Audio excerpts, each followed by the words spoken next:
Hey you guys, it's MJ from All to Love TV. How are you? So I felt inspired to do another live share this morning just to share the process of giving ourselves permission to really rest and slow down and take it easy.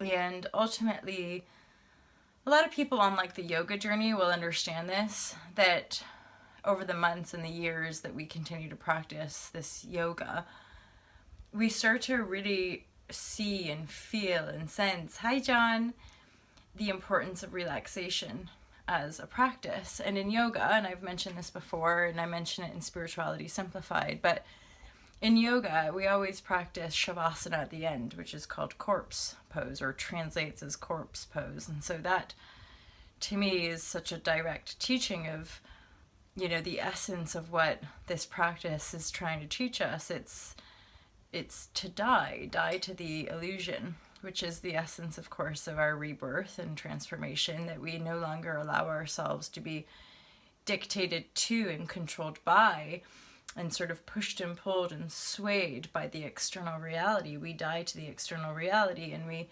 rest in peace. And then ultimately we are reborn, resurrected to act and think and move from that rested in peace place. And from that rested in peace place, there's simply this flow and this sort of rise and fall of creative energy. And then there's a rush of movement and motion into creation when that inspiration, i.e. in spirit, is there. And then there's a natural downturn when the vessel or the energy body needs to withdraw from creation, you know, contract, come away, go into the darkness, go into the void, and then reemerge, right? So there's this sort of, continual ebb and flow and cycling.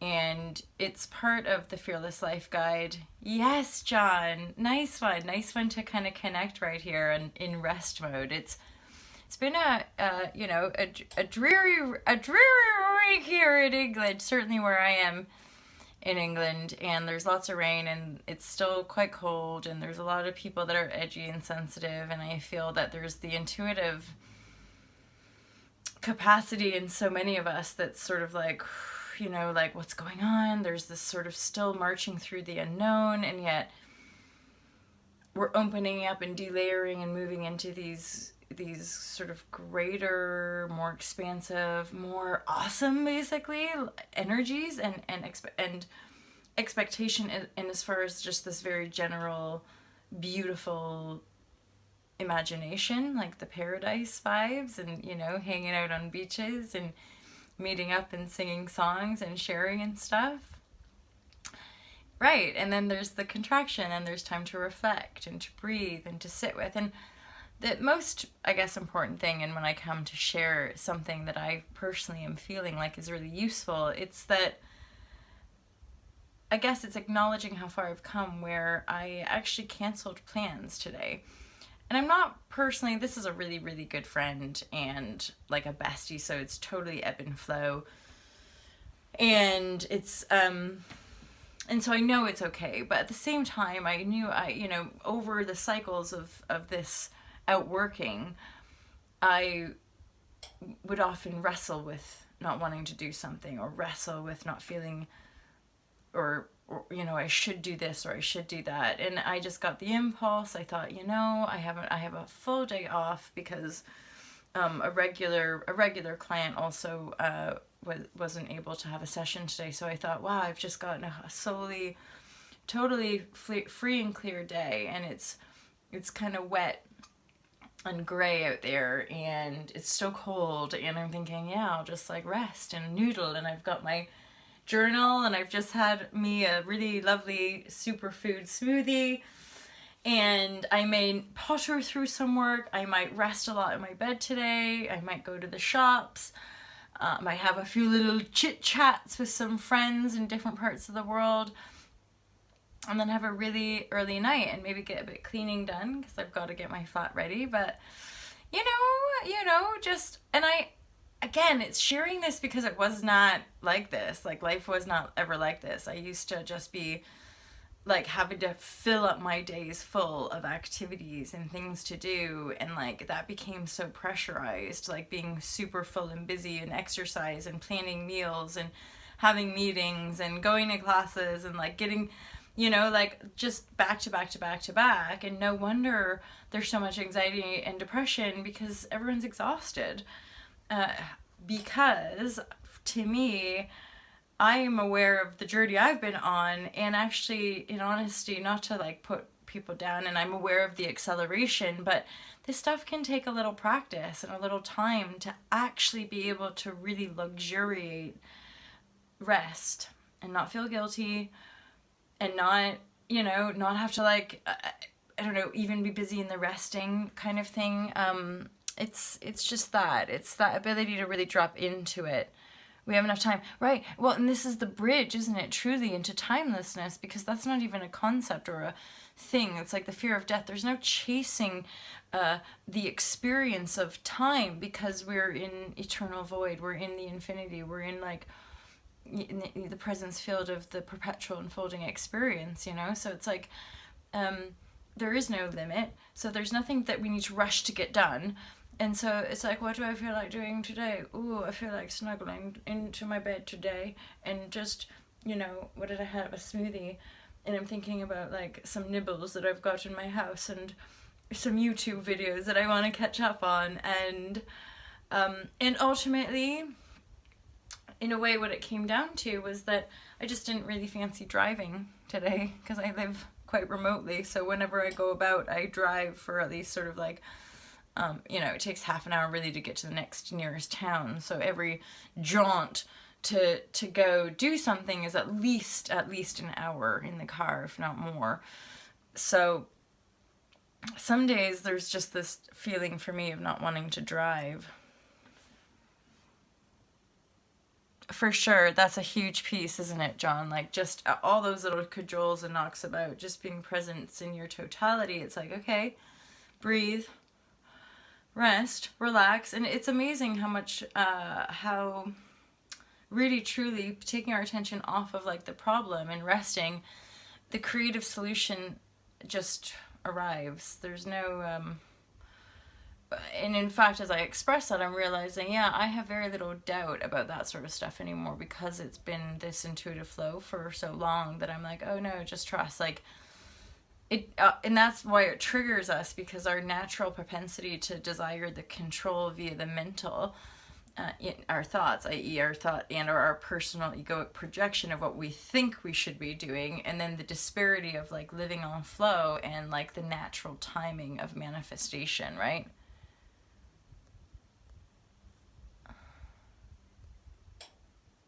Oh, beautiful. Yeah. See, in that presence moment, that was what you were being called to do, and that was the best feeling place for you. And you needed to say no to the gig, you know, which with different levels of awareness, we may have made different choices in the past, right? Which would have been creating a different timeline. And then it's funny, of course it's funny, natural, coincidental, I think not, but like watching some of the astro updates or watching some of the video updates today, and one of them that just sort of slotted into my mind was this, somebody saying how it might be challenging, but it is a good time for us to be selfish, for us to really like, you know, honor yourself and do what you need and practice self-love and let it be easy, because all of the ups and downs and the twists and turns and like the uncomfortable feelings of being a human are really to do with not the feelings themselves, but our interpretation of them, our ability to hold space and be with them, versus always trying to micromanage them or trying to define them or trying to it's like this idea of like depression, where it's like you're depressed, and then people are like, I'm depressed, and then it's like I'm forever depressed. It's like we have to keep labeling everything, then realizing it's a societal, socially indoctrinated issue, that there's an, you know, the big elephant in the room, and the underlying reasons why is there such widespread depression, because everyone's fucking exhausted. Why is there such widespread anxiety? Because people are doing things which are out of alignment with the heart of humanity. And there's a crux, because everyone's bought into the money. We all need money to survive. And so we have to heal. We have to start looking at those different angles and choosing how, from within the capacity, we can harmonize our relationship to the depression, our relationship and our perspective of anxiety, our relationship and our perspective with one another and money and resources, and what's really truly valuable, what really truly do we need. In my early awakenings, I remember watching something which made me realize about the corruption of gold, often gold mining and diamond trading, and me just in my heart then, again, in that unity space, was like, why do people fucking fight over this shit? Like, clearly we're more important, you know? I just never got why we would value the shiny stuff outside of self. Obviously it's nice, it's pretty, it's like, yay, oh, like, you know, we do as a being usually quite like adorning ourselves, right? We like I always notice John's t-shirts, for example. They're Star Wars t-shirts and Love Hot Vibrashe t-shirts and stuff like that. Like, that's a conscious choice, right? For us to adorn and dress ourselves in ways that like reflect or extend the feelings that we have about self and other and what have you, but not to attach our worth on it. You know, not to attach our worth, which is essentially what the false economy has done. It's intertwined our personal, our inherent divinity, value, and worth to the machine, the mechanistic industry of creation on a planet, with the currency as this sort of trading symbol. But it's unfortunate, because those in control of that currency symbol are kind of working for sort of combustion and enslavement and you know, not source point of all this love, light, and compassion, but a different one. Gone off on a tangent, not sure how valuable that is, but mostly on a very practical human level. Hey, vision of truth, you know, we can let life be easy. I'm not saying to deny all the feels, or deny feeling in shits perhaps, or having anxiety and depression, but the weird stuff about all this inner work is that actually, if you give it a go, when you can lean into the feeling, so like rather than being like, oh shit, oh god, I'm feeling all this stuff and I'm panic attack because it's bush, and it's like, instead of, if we can take a breath and actually go, okay, hello you, and like dialogue, like open space inside your heart to be with resentment, jealousy, bitterness, anger. I don't know, have a noodle, what's those feelings, you know? Hold space for it all. Realizing that there's a direct connection between what all the shit is happening outside of you and happening to you and all those feelings. There's a direct connection between all of it. And yet we deny self-reflection. We don't tend to teach self-reflection. We teach teaching for the purpose of enslavement rather than teaching for the purpose of co-creation, right? Which is totally new paradigm efforts. So we're all just tapping our infinite elixir to create from the heart and shine light and lead the way that way, and not really focus too much on the other. So yeah, you know, these words are always open to interpretation, obviously. Easy isn't about denial or escapism. Easy is about like softening and nurturing and loving. So, and it's like that thing of going, oh God, I just got really angry, and that's okay. Or, oh God, I've been super depressed for like 6 months. I should be happier. Oh well, like that's okay. That's okay. Right? Like that okayness factor is a huge piece in going, okay, maybe it's just okay to be like this for now. And then navigate baby steps, right? And then any other thing that we're going through, hold space for it. Don't freak out. You know, hold space, be with the energy that you're experiencing, and then from a more spacious, easier place, a slowed down awareness space, then, you know, navigate your thought choices. Navigate the imagination capacity to open up, you know, better feeling spaces within your field. Because really, really, in a way, that's always like the presence piece. That's always like what we're doing anytime all of this spirituality, law of attraction, manifestation, blah, blah, blah. All of it is really like us being more joyful, more generous, more loving human beings. Like, that's it. That's kind of that. It's that simple. Yeah. And that means removing the veil of denial, which is, you know, shadow, distraction, and denying, or what do they call it? Sidestepping. Something to do with sidestepping. Oh, bypassing. Yeah. And that's okay too. You know, we learn, some of us learn from other people bypassing, and we're like, hey, what's going on? What is that? It's denial, you know? And so, yeah, it's a heavy veil sometimes. Sure is vision of truth. And maybe that's all part of this community and sharing, and yeah, because it's heavy, it's intense. I want to, and have for most of my life, just want to blanket everyone, or just so desperately want everyone to feel the love and love themselves, and want to make change and all this stuff. And well, it is what it is, and people are where they are. And I think just if we keep coming back to just this easy, slow, simple space within, then weirdly, in a paradoxical way, like inside, the more intimate and personal and like focused we have on this inner primary relationship, the more we actually shine the benevolence of grace of our own spirit into the world.